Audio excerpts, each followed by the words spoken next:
Chapter 29. Gently lifting a 3x5 blue frame from the wall, its delicate baby blue border followed by a light grey inner trim, I'm instantly transported to a moment frozen in time. Inside this humble frame resides a simple letter from my son Johnny, scribbled in crayon and pure love. Dad, I love you, from Johnny.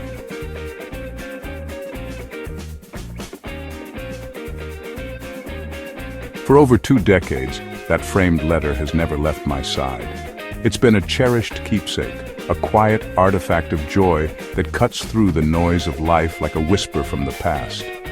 Johnny was magnetic, always laughing, always performing impromptu dance moves or comedy skits for the family. Watch this.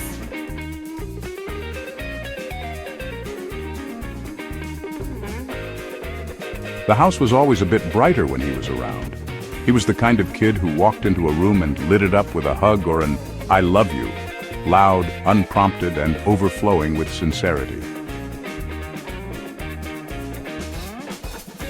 Our bedtime routine was sacred. We'd play video games, Mario Kart marathons or battles in Smash Bros, until his mom, my wife at the time, would poke her head in and remind us it was late. Then I'd pause the game, lift him up into a bundle of blankets, and tuck him in. Hugs, forehead kisses, soft words like, "I'm proud of you, buddy." I knew those nights mattered. I didn't know how much until the years passed. One particular memory burns brightest, one that still makes my chest swell with ache and pride. I had just flown across the country, from the West Coast to New Jersey, after a business trip that left me physically and emotionally exhausted. I picked up Johnny, his brother and sister, and drove us down to our home in South Jersey. At some point along the ride, we stopped at a rest area. Nothing unusual. Bathroom break, stretch our legs. But later that night, once we got home and were unloading bags, Johnny realized he had left his stuffed animal in the restroom stall. The scream he let out could have cracked glass. Pure heartbreak. He was in tears, pleading with me to go back. I was dead tired, running on fumes. But in that moment, I didn't hesitate.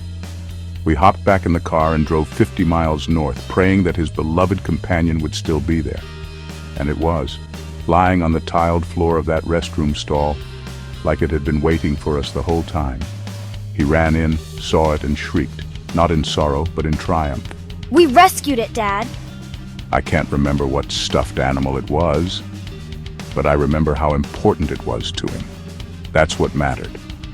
As a father, you don't always get it right, but you take the shots that count. And yet, life doesn't always follow the path of bedtime stories and roadside victories. Somewhere along the line, the road got bumpy. Our bond, once seamless and glowing, began to unravel, and later those eyes belonged to Ruby. Johnny became Ruby. And with that transformation came 1,000 new layers I didn't fully understand. I still try, to be supportive, to hold space for their new journey, their chosen identity. I understand that others in their life had caused them pain, trauma that left deep scars. But I've somehow become the stand-in for every bad memory they endured. But here's the thing, that frame still hangs. It went from the bedroom wall of my home in South Jersey to the center of my office in California, front and center among all my memorabilia.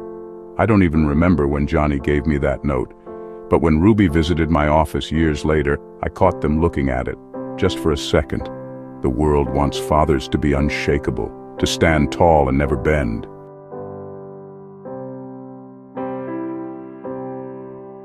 Sometimes we ache for the child who used to dance across the kitchen tiles, and sometimes we just want to go back to the part where our hug could fix everything. I don't know where Ruby and I go from here. I don't have a script or a game plan. Now back to the course. If anyone has a problem with the puma on the putting green, well, you can kiss my kitty. Now, where is that 19th hole? I think I've earned myself a wee dram of catnip whiskey. Don't forget to like and subscribe to yourself, that is. You're the only channel that really matters. Slantamath and farewell.